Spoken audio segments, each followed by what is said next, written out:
All right, and welcome to both mics. Welcome. I am. Hey. Well, shit! I screwed that up. We'll start over. No problem. We'll just make it up in post. Exactly. Welcome to both mics. Hey, this is a show about nothing and everything. He's Mike Sofka. And he is Mike Taylor. And together, we are both mics. Both mics. Welcome to show number 43. 43. Well, both mics heard everywhere podcasts can be heard, like iHeartRadio, and live at twitch.tv/bothmics. Find us on YouTube. Find us at your mom's house. Find us wherever you find stuff. Nice, I like it. At your mom's house, I like it. So what's going on? You all right? You got a sore throat? I got a little phlegm going. I got a little congestion. So it's, yeah. I'm dying. Hey, when was the last time you went to the chiropractor? I gave up on that shit a long time ago. I don't know, 20 years? Yeah. Well, as you know, my back is bad on my left side from a traffic accident, or an accident basically, in 2001. Having issues with it, gaining weight, blah, blah, blah. And this past week, doing a little painting, having a 1-year-old and a 3-year-old climb on you like you're a jungle gym, I've had a little soreness on the right side. So my good side of my back. So we go to this chiropractor on Wednesday, and he looks like the guy from Titanic, the bad guy, you know, the soon-to-be husband who hops in a boat carrying a baby. Only thinks of himself. The chiropractor looks like that guy. I don't know what his real name is in life, but looks just like the character from Titanic, and I got a kick out of it. And they don't do the crack thing anymore, you know, where they kind of twist you like a pretzel and make you fart. They have this thing. It's like a wand, and it's like a poker, and it goes, and they freaking poke you with this thing. Yeah, I've got one of those at the house too. It's just a massage tool, is what it really is. You need an adjustment probably. He's got all these different things on the screen, and like the pressure, and it like senses things. I was like, that's all fake. That's all smoke and mirrors. Yeah, and I was thinking the same thing. Did you get relief? Like, did something good happen or what? You know what? Was it the fact that he was poking me with this battering ram, or was it time that made my back better? Yeah, unfortunately, I've been to chiropractors all my life, up and through my multiple back injuries and back surgeries and all that crap. And I gave up on the last one I went to. The insurance people were making me go to this guy, and I thought, well, they must know what they're talking about. After all, they're the insurance. They're looking out for my best interest, I'm sure, right? Right. So I go to this guy, and this guy does his evaluation thing. He had one of them guns. It looks like a drill almost. You know, he had one of those too, and he was showing off his tools. And he goes, but I think the way because I wasn't getting any pain relief. I was in between surgeries. I'm still jacked up. But anyway, this guy is the reason I stopped going. He was in downtown Orlando. Went to the office, first time there. He, does x-rays and all this shit that he could possibly bill the insurance, I'm sure. He does this evaluation, does the gun thing. Then he goes, I know what's going to make you feel better. And he comes back with a bottle of pills. And I'm like, what? And it's like some sort of supplement that he's selling in his office. And he goes, I have great success. Many people that come to me, they take these pills and they're fine. Watch, I'll show you. And he goes, let me see your arm. And he has me stand out with my arm like out to the side like this, okay? So I'm standing there, and he goes, I'm going to push down on your arm.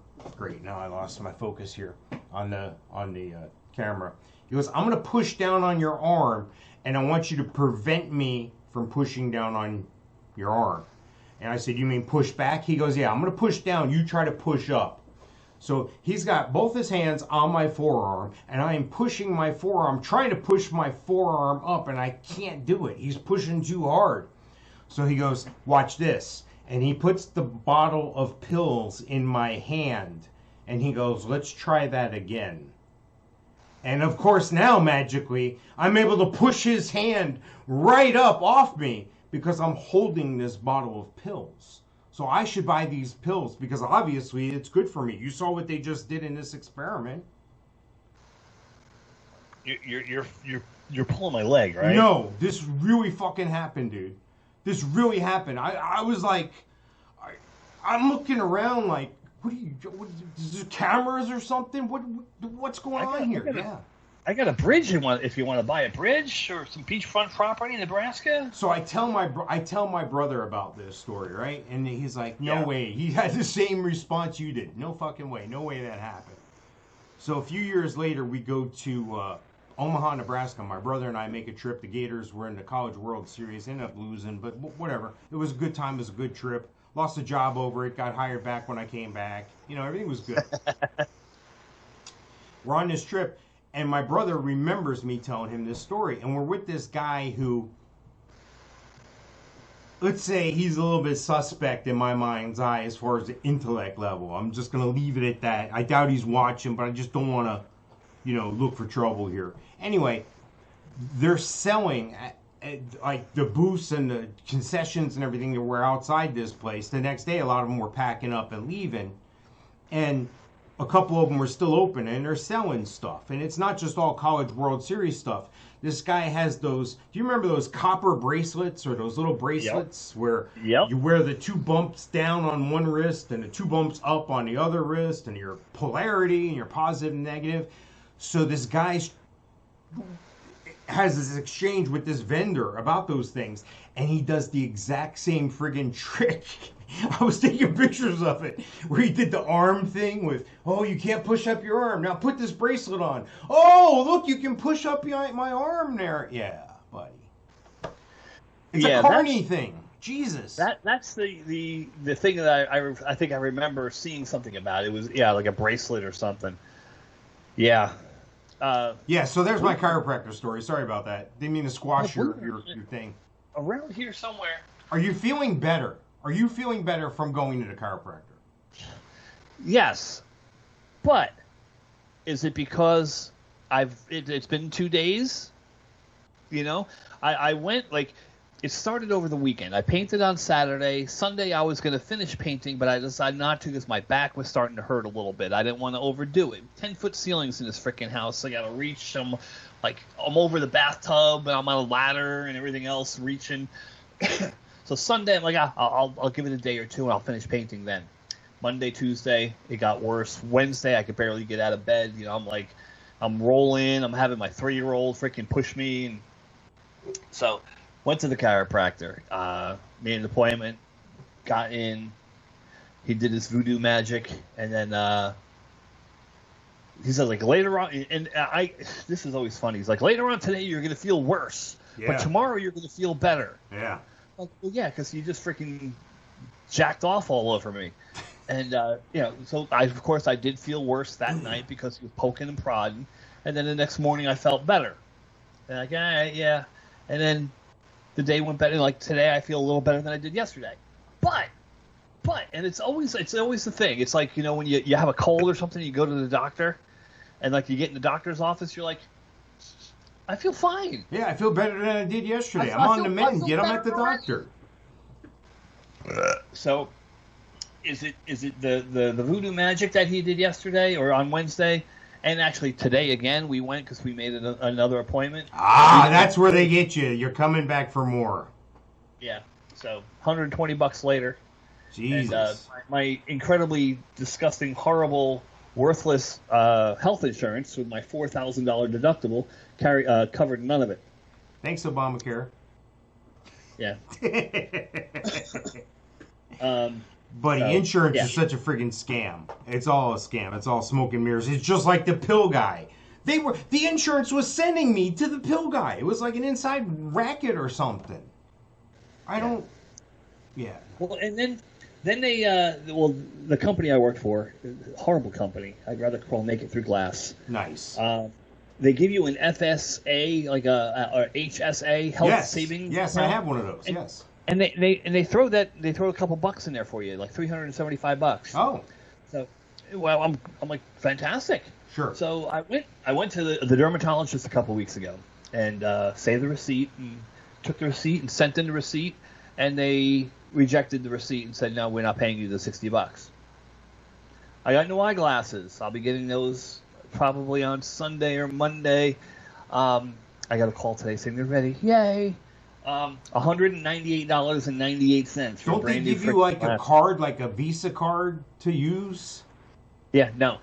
Oh no! See, that's the only way to do it. Because I can be buying cough syrup in the store. As long as I have this, it works on anything I determine to be for my health need, prescription, copays, stuff like that. Yeah. Yeah.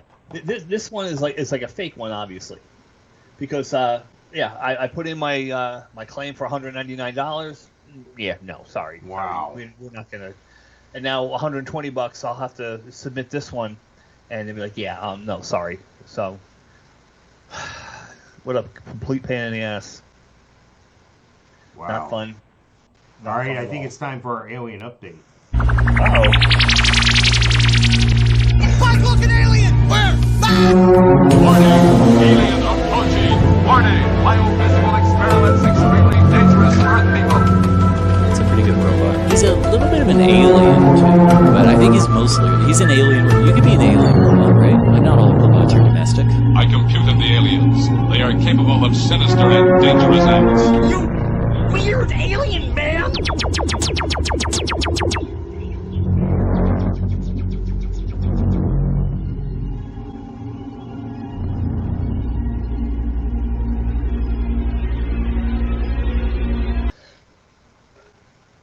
All right, I think we're back. I think the alien update intro is over. I'm having a little technical slowdown here. No big deal. We'll get past it.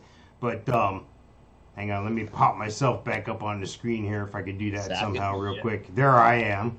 Now we just need to get you back, and boom, there you are. How about that? Nice. Yeah. All right. So if you're new to the show, Alien Update, I have to adjust Mike. And by the way, thank you for getting me that new file with the red intro card for the Alien Update. I do have to update the video there, but the Alien Update, if you're new to the show, we're talking about Elon Musk, Bill Gates, Zuckerberg, Branson, Bezos, all these guys who are obviously from another planet because they're too damn smart and got too much damn money. That brings Eddie me... Van Halen being the alien update? Who? Is Eddie Van Halen an alien? No? No? Not at all. Sure. Genius guitar player? He'd still be around. That's true. Yeah, aliens don't get cancer. Okay. According to CNBC.com, so this must be true, Elon Musk's brain computer startup raises $205 million from Google Ventures and others. So Musk is now using other people's money again for his brain interface company, Neuralink. We talked about this before, but now these investors, Peter Thiel's Founders Fund, OpenAI CEO Sam Altman, and Google Ventures, they all came up with this money. The total investment in the company now stands at $363 million, according to startup tracker Crunchbase. So here's my thing. Why don't we do this? Why don't we go sell our shit before we do anything? Like, why don't we just, hey, we're going to do some great things, just give us some money. Because that's what you do. Yeah, that's what Bezos did, right? He freaking pandered to the government. Government gave him all kinds of money, and then he went ahead and blew it on who knows what, because he got nothing out of it. Was it years ago? Well, a lot of people aren't aware of this, but Musk is responsible for that Starlink. You know what the Starlink is. We talked about that on the show. There's a series of chains of satellites, 60 at a time or whatever. Yes. At certain points, you can look it up online. You could see where you can see those passing your house. You could do that with the space station as well. But, I don't know now that the Russians bopped it off course from our last show. But anyway, listen. Here's what I'm trying to get at. All right? This guy is super smart. He's obviously an alien. And his alien counterpart is even worse. And I'll get to him in a minute. But this is another one of those things where this guy can do no wrong. Okay? Now, here's the Cybertruck. This is what Tesla's been working on. Crap. Yeah. Remember, it was that bulletproof windshield, and he threw a hammer at the windshield, and it broke at the... He's on stage pitching to these investors. And he breaks the unbreakable windshield with one swipe of a hammer. They're having problems with this truck here. They're having problems. The problem is they're having problems getting the automation to work so they can build more than one at a time. Now, he had a conference call here with a bunch of investors because this thing is costing money. And just like the electric cars, when they first came out, they cost a lot more. And as things get more affordable, as they figure out better, faster, smaller, lighter ways to do things, that's the case. Well, this is what's going on with this Cybertruck. If they started mass production today, these things would be $1 million a piece. That's right. That's how much they would cost to make. $1 million a piece. Here's the thing. When it first came out and there was a big, promotional to-do dog and pony show, the whole 9 yards, and they came out on stage, first thing I said, I'm like, okay, that's a mock-up of what it looks like. No, it can't be. I've seen video of this thing riding down the street in New York. Okay, yeah, fine, but it's not a truck. It can't look like that. Yeah, it is. That can't be the final product. If that's the final product, someone needs to chase Elon Musk with a stick. I tend to agree, but there's video. It shows they got this car backed up to a Ford F-150, and they got them chained together, and the Tesla model is going uphill. And it pulls the F-150 uphill. This thing's got all sorts of power and stuff. They say it can go 700 miles between charges. Well, it's got torque and whatnot. It can't look like that. He really can't be serious, thinking, yeah, we could sell this pickup truck like this. It's not a pickup truck. It looks like the freaking drawings I used to make in kindergarten of what cars should look like. I wanted to be an engineer and work for Ford Motor Company because my whole family worked for Ford. I used to draw pictures of cars and trucks. That's what they look like when I was in first grade. They look like that damn thing. This is something Mattel would make, and your mom would buy it for you for $1 on the way out. A Hot Wheels car or something. Right, made out of wood. If you're not looking at the video here, you can always check that out on Twitch TV. We got our videos there. We got them on the website too, bothmikes.com, and you can always check them out on our YouTube channel as well. We are available just about everywhere. If you're looking at the video again, that's all the places you can find us: Facebook, Pandora, Twitter, Spotify, Podbean, Apple Listen Notes, iHeart, Google Podcast, Amazon Echo, TuneIn Podcast. I'm not going to read them all. I'm running out of What's breath. The new one? We got a new one this past week, right? No, I just highlight one every once in a while that people don't know. Like Radio Public was one I highlighted, and what was the other one I highlighted recently? I don't know. You had a funny tagline to it too. Oh, we're going public with Radio Public? Public, yeah, so for Radio Public. All right, cool. Yeah. I did the Breaker 19 thing for Breaker. Anchors Away for Anchor. We have to come up with some kind of commie Castro thing for Castro. Yeah. Well, I got the beard. Yeah, I'll ask Mikestradamus if he has a friend named Castro. Maybe he could stop by. Well, look, I'm putting up a picture here of SpaceX because, of course, we're still in the alien update here. And yes. NASA gives Elon Musk's SpaceX a $178 million contract for Jupiter moon mission. So again, he keeps winning with other people's money. Now this is true. They're going to be going to the. Now this is not the same. NASA is supposedly sending this rocket to the moon, or to Jupiter's moon rather than our moon. Jupiter's moon, Europa. Now, part of the reason they're able to do this with the Falcon 23-story Falcon Heavy, because of the returning rockets, because of those boosters can come back and land on a postage stamp, like you've said before, Mike. That's why he's getting this. They're saying he's saving them about $500 million every time something goes up because of these returnable rockets. Wow, that's amazing. Yeah, and they don't have O-rings that explode, so that's cool. Right? Do you know what? That's a sad thing because that teacher was on that flight, Christy McAuliffe. Do you remember her? Yeah. You know what color her eyes were? 86. What color her eyes were? Blue. One blue this way, one blue that way. All right, sorry. Too soon? Oh, God. Too soon. Yeah. Where were you when that happened? In my front yard, in Lakeland, videotaping it. I have live actual videotape that I took, Wow. half-inch VCR tape that I took in my front yard in Lakeland with my grandparents from New Jersey standing beside me. And they were fascinated that they could even see any of it at all. Because we didn't Right. want to, beat over there and, get all tied down for 24 hours in traffic. It was crazy. And Yeah. sure enough, we watched this thing go up. And then when I saw the smoke go every which way, all these trails, I was like, yeah, that don't look right. I've seen enough of these to know that does not look right. So, yeah. Right. Anyway. Yeah, so Musk is doing it the right way. He's using other people's money. They're giving it to him. The government's giving him money because he's proved he can make, show money to them in savings.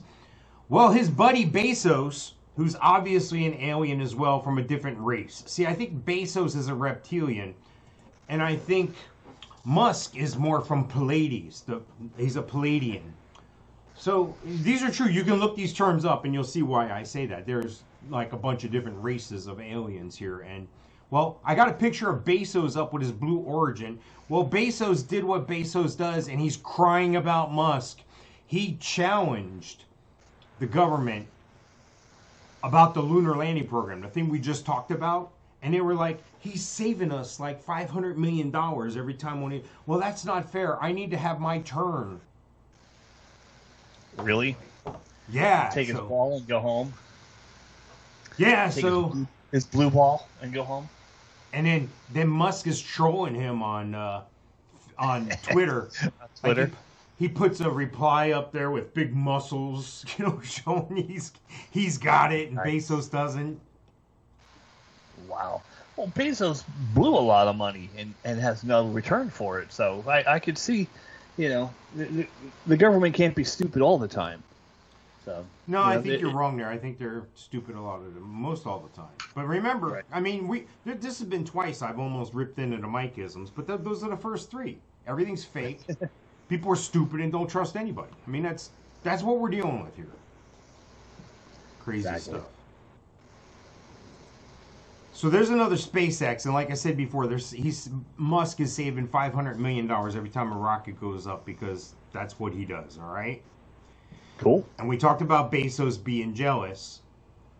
Well, Bezos, they have these advisors. Like these guys all have advisors. And they've actually gotten together and they've asked Bezos to try to stop copying Elon Musk. It's not doing you any good. People are catching on, you dodo. But in typical Amazon fashion, that plan seems to be in many ways to essentially boil down to beating the competition by copying it. That's what Bezos seems to do here. So this is according to futurism.com. And I think, I'm reading this right. You're reading it the same way, right? He's the kid that wants... that's not fair. I'm taking my ball and going home. Yep. What do they say? Imitation is the best form of flattery or something like that. So he wants to be like Big Brother Musk. Crazy stuff. Look at that picture right there. Can't you just picture Bezos as a lizard man? Unfortunately, yes. Okay, that's why I think he's a reptilian. They have a fortress underground here on Earth. A lot of people don't realize that. Now, the Palladians, where Musk, I think, is from, I think his race is in the Antarctica, where the Germans were trying to look for the alien base back in the 40s. Yeah, that's where his people are from. They're under the water. Those are people that live in spaceships and shit underwater. They come out, I forget what they call them, the SFOs, USO, unidentified water object. I don't know. They're underwater. Okay.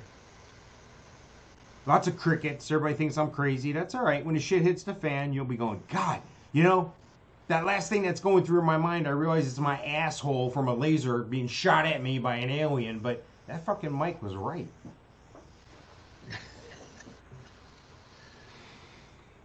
Oh, buddy.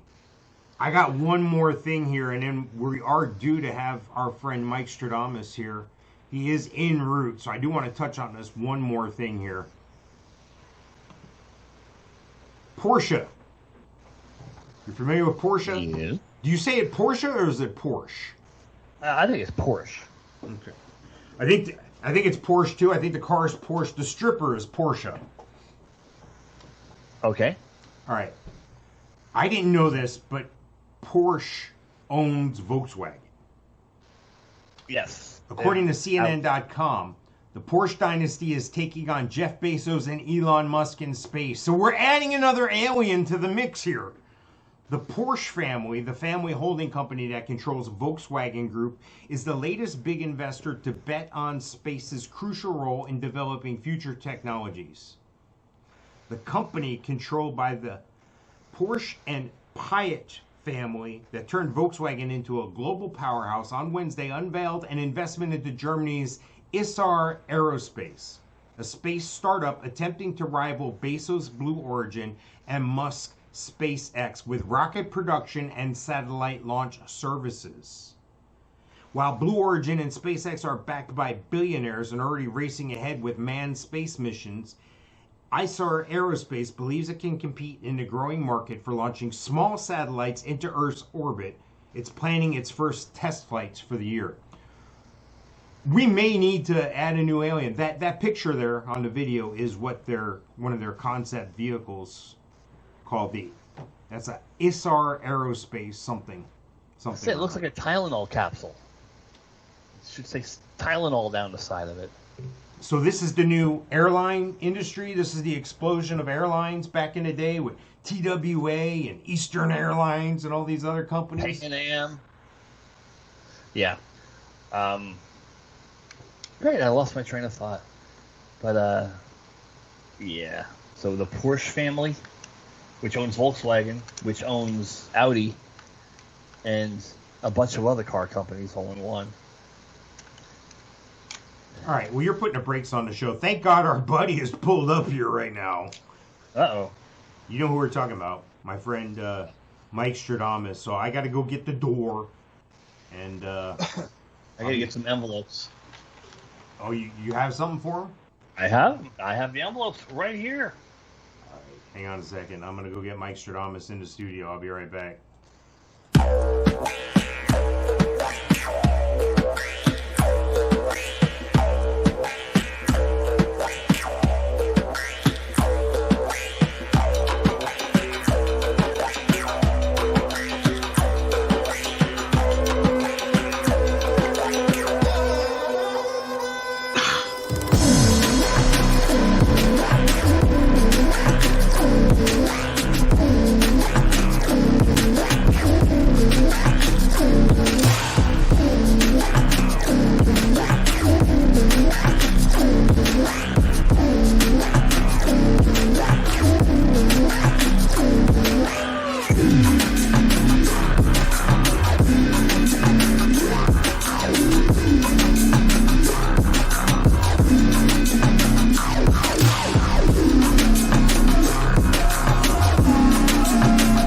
How are you, young Michael? How are you?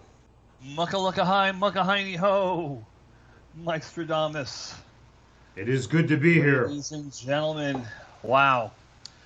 We have a guest from the East. He's the famous safari guide, the all-knowing, the all-seeing, omniscient, and former electronic salesman from the Two Guys in Hackensack. I present to you Mikestradamus. You froze up there, but I'm not used to freezing cold temperatures where I'm from. Welcome, Mikestradamus. We've been waiting for you. I have your envelopes right here. Oh, excellent, excellent. I have your envelopes right here. They have been hermetically sealed in a mayonnaise jar and left to rot in Epcot. No one knows the answers to the questions inside these envelopes, but you, with your infinite wisdom, without ever seeing the contents, know the answers inside these envelopes. I am all-knowing and omnipotent. Yes. Or incompetent, or something like that. Mikestradamus, I present to you your first envelope. Thank you. Thank you, young Michael. Thank you. Now, I am going to give the answer to the question that's in this sealed envelope here. Let me see. Hermetically sealed. Hermetically sealed. That's right. The Hellman's jar. That's right. That's right. This one here is, the answer is the Olympic flame. The Olympic Flame. The Olympic Flame. By the way, that's Mike_Taylor at bothmikes.com. The question is, the answer is the Olympic Flame. The question is, name the LGBTQ's favorite athlete.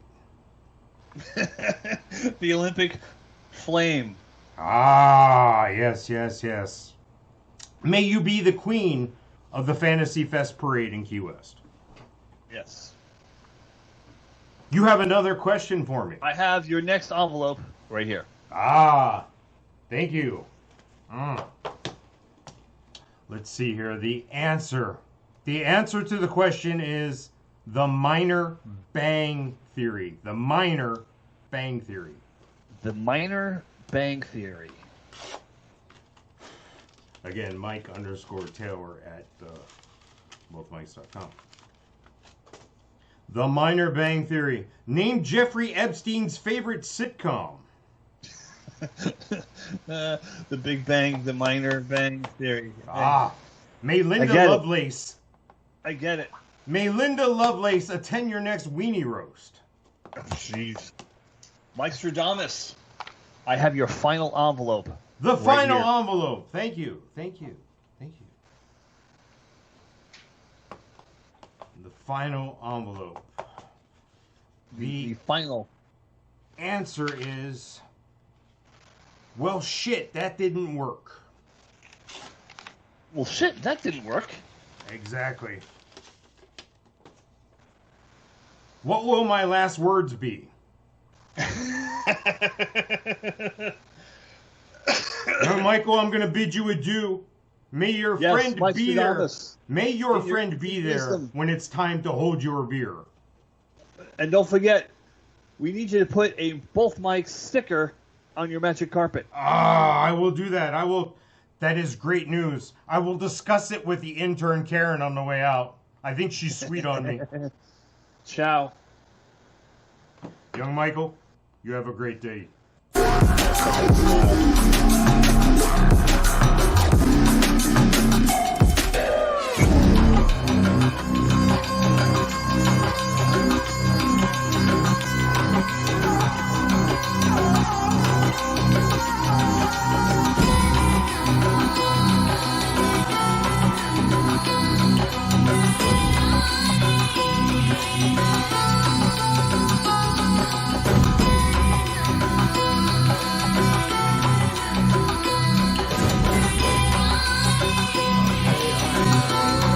You know, on the way back from the door there, I took a look at the fax machine. Yes, we still have a fax machine at the Both Mics headquarters here in the Both Mics studio. And there's a cease and desist from John Morgan. Not surprised. Anyway, hopefully you watched the last show and you understood that joke. The Twitch.tv chat room, is he in there? I don't know. I haven't been in the chat room. I was busy. I'm in the chat room right now. If you go to bothmikes.com while we're live on Friday evenings, you can chat with us in the chat room. Nice. And actually, you can let us know if you want a sticker in the chat room. We'll take care of it. Yes, I like the idea, but what you'll do is you'll get a sticker, and then you take a picture of yourself with that sticker somewhere, and I'll come up with a prize. I'll come up with something nice. Right? We'll dig an old concert T-shirt out of our closet. There you go. Absolutely. I'm going to put up another picture here, and for those of you who are watching as we go, you'll probably be able to identify this. What is that, Mike? That's me, frozen. Oh, I was frozen. That is Stonehenge. That would be correct. Ding, ding, ding. You are correct for 100 points. That is Stonehenge. Why am I putting up? Is that the original or is that Stonehenge 2? No, I've been to Stonehenge 2 before. Oh yeah, where's that? Texas. I did not know that. Texas. Is it a scaled down version or is it the same size? Yeah, it's a scaled version. I guess I could put a picture on the Facebook page of me and the family at Stonehenge 2 just before we moved to Florida. Wow. Now, what was the inspiration behind? What was the inspiration behind? Hey, they have one over there. We're going to put one here. We need people to stop in this town for no given reason. Nice. And throw us a bone. Do you remember the name of the place? What's the name of the town? I think it's Ingram. Ingram. Where's that near? Ingram. Dallas, or where's that near? It would be near San Antonio. We took a month. So we're going to work on this tunnel, and they were going to start in 2023. It was going to take 5 years to complete, and this was going to make the surrounding landscape around Stonehenge look nice. Okay. The judge shot this down. Can you hear my audio? I can hear you fine, yeah. Perfect. Okay. Here's the deal. The judge shot this thing down. Why don't they just sell Stonehenge to Disney? Disney has experience with these tunnels. Disney can get shit pushed through, done. They'll even create an income for the surrounding communities. Just sell it to Disney. They'll do it, right? What do you think? Okay. Well, I'm guessing I missed the first part of the conversation.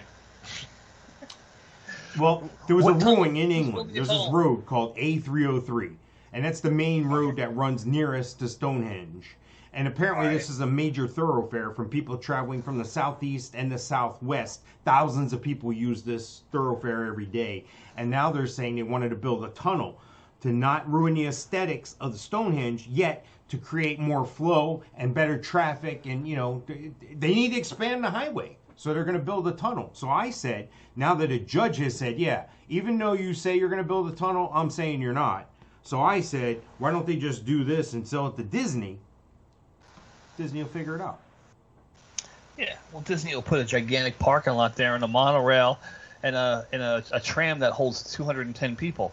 And they'll have shows at Stonehenge, like girls dancing on the Stonehenge things, you know? Right? Then they'll charge you $250 just to see it. I like it. I think it puts... Odd.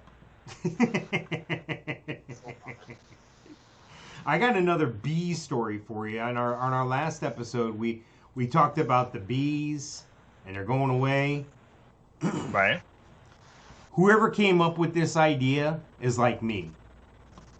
I remember a line from the movie Night Shift with Michael Keaton back in the late 80s, where his idea, he's an idea man, and he walked around with a tape recorder all the time and talked about his ideas in the tape recorder. And one of his ideas was to feed live tuna fish mayonnaise to save time. This way you don't have time to open up the can and then whip it together with mayonnaise. So if you just feed the mayonnaise to live tuna fish, that would save everybody time. Well, great movie. One of the first movies I ever saw on HBO back in, who knows, 1980, 81. I love the way he drove freaking Henry Winkler crazy. Oh, in that yeah. movie. That was great. I like the way they had that bubble top light on the top of the hearse, and he threw a top hat on top of it. Made it look like a formal mobile instead of a friggin' hearse. It was great. Well, according to TheGuardian.com, caffeine may help bumblebees pollinate more effectively, study shows. Really? They're putting bees on crack because they don't have enough bees to make honey. Duh, what's in the honey? The shit you give the bees. So now, are they going to start putting honey? Are you going to have honey drinks instead of coffee in the morning?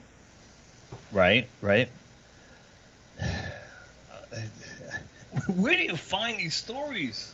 This is why people listen to us. This is why the 5 listeners we have stick around. Because you won't hear this shit anywhere else.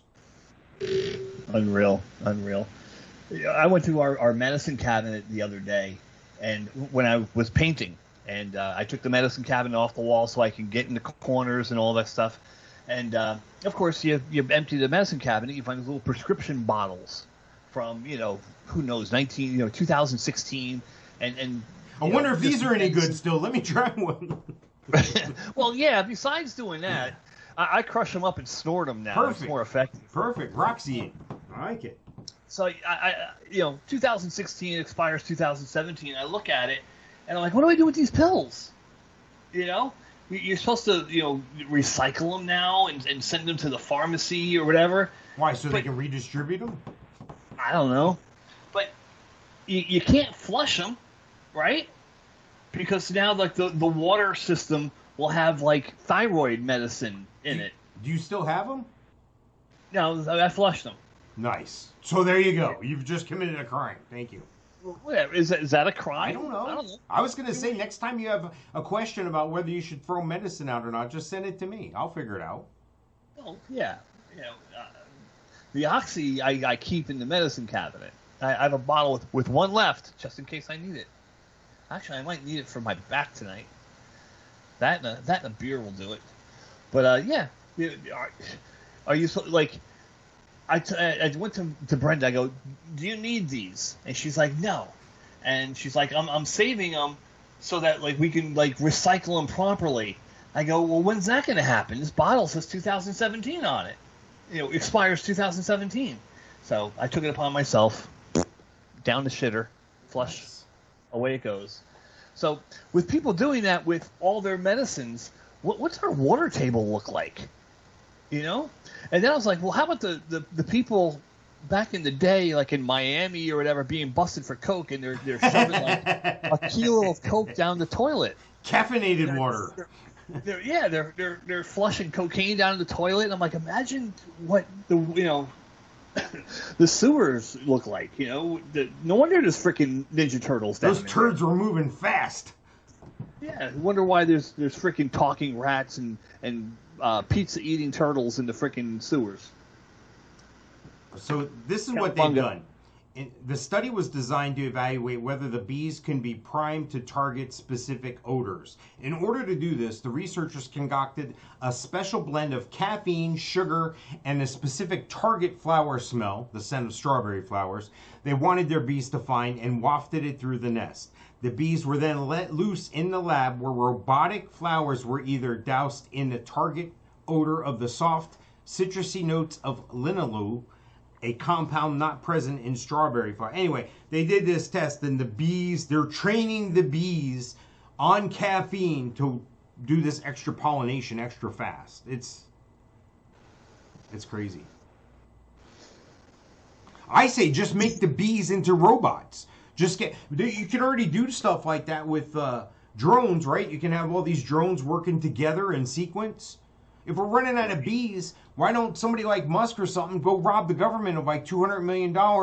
I'll start the company for you, Elon, and you only have to pay me $1 million. You can keep the other 199, and we'll just create some little bee drones and then we'll rent them out. We'll rent them out like cars.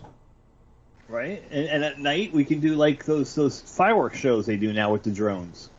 They can be bees and pollinate during the day, and they can do like fireworks and celebration shows at night. I like it. I like it a lot. This way absolutely. The thing is, though, it needs a battery that can hold a charge for a day, so the battery's going to weigh about 20 pounds.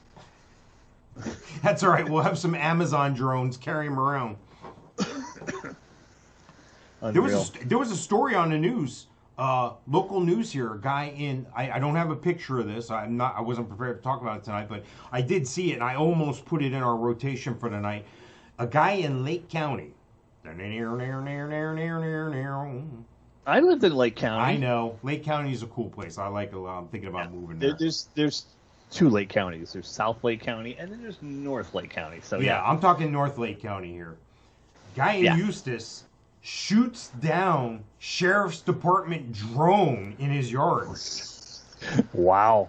Apparently, this guy lives like, you can imagine what this guy lives in. He's like a trailer with like the rebel flag hanging and shit all over the yard and stuff, you know. Right. And he's right next to this warehousing complex. And an alarm went off at the warehousing complex. So the police sent the drones, because it's quite a large area. It's like a large mall is what it looks like, this warehousing complex. So they send these drones around, and one of the drones was flying because the warehousing fence line is right next to this guy's fence line. Well, the drone must have crossed over his fence line in that imaginary plane that goes up through the sky, marking his land. I think he thinks that the space above his house is his now. Does that mean a plane can't fly overhead? So he shoots down the drone. So what do? They arrest him. Well, yeah, unlawful discharge of a firearm. He's a felon. He's not supposed to have a gun either. Wow. So he hears this drone. He goes out to the front porch, and he sees the drone, and he goes, I'm going to get my gun. Then he goes back outside and shoots the thing down. I showed it. Then they all show up and take him away. Wow. Wow.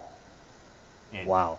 I just thought that was interesting, and I don't think you have domain of the entire space above your house. I mean, within reason, 5 feet above my house, I'm not going to have you put a floating billboard or something over it. But a lot of times you don't even have the mineral rights on what's below it. Right? Yeah.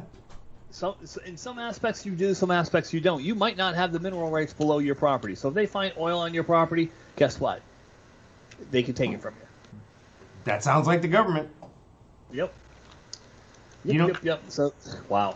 You know, there are 3 things that are the biggest lies in the world. Do you know what those are? The 3 biggest lies in the world? Yes. I'm guessing since we're on this subject that you physically own property? No, that's the part of everything's fake. But the 3 biggest lies in the world, I learned this years ago, and maybe we'll put this up somewhere for people. The one biggest lie is, I'm from the government and I'm here to help.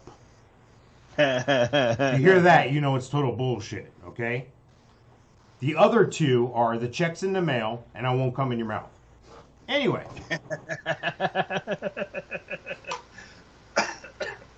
All right. Looks like the intern liked that one a lot. No, not getting any good response from the intern on that one. So caffeinated bees, I think that's the way to go, but I think the robotic bees would be better. I like that better. I think it's cleaner. It's more green.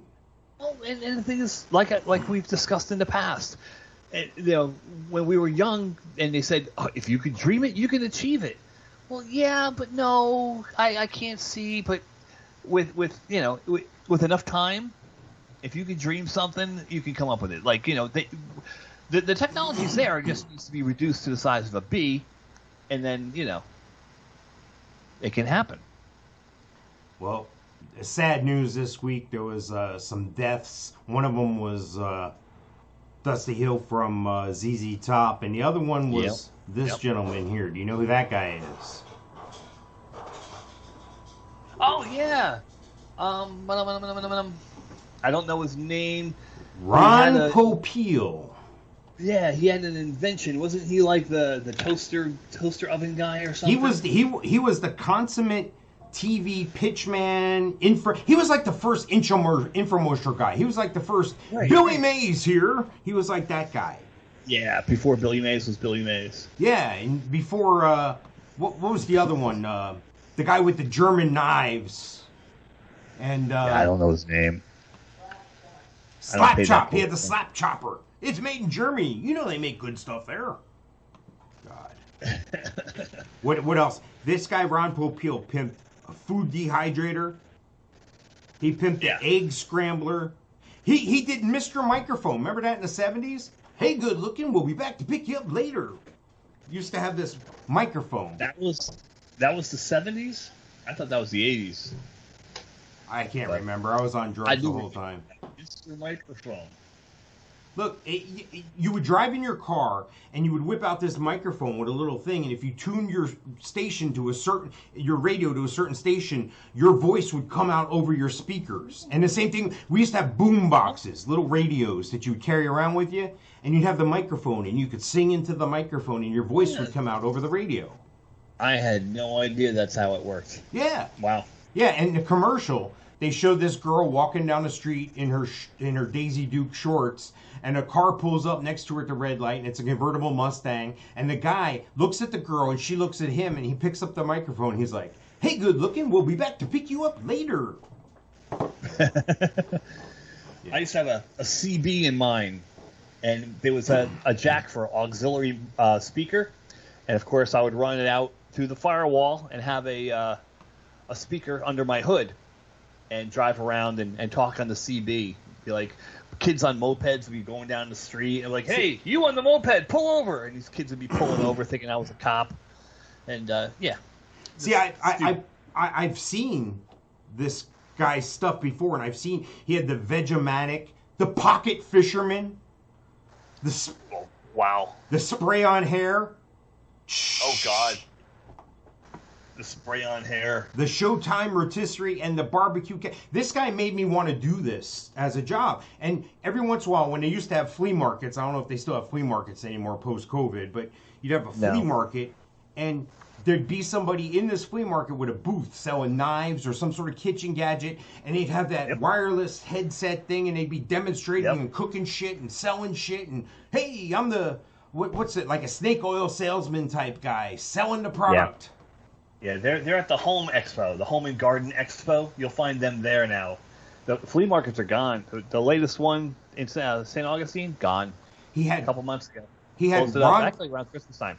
Ronco Brands was the name of his products. Ronco. Wow. And you may remember phrases like "no muss, no fuss," and my favorite one. But wait, there's more. But wait, there's more. That's right. And set it and forget it. This guy's my hero.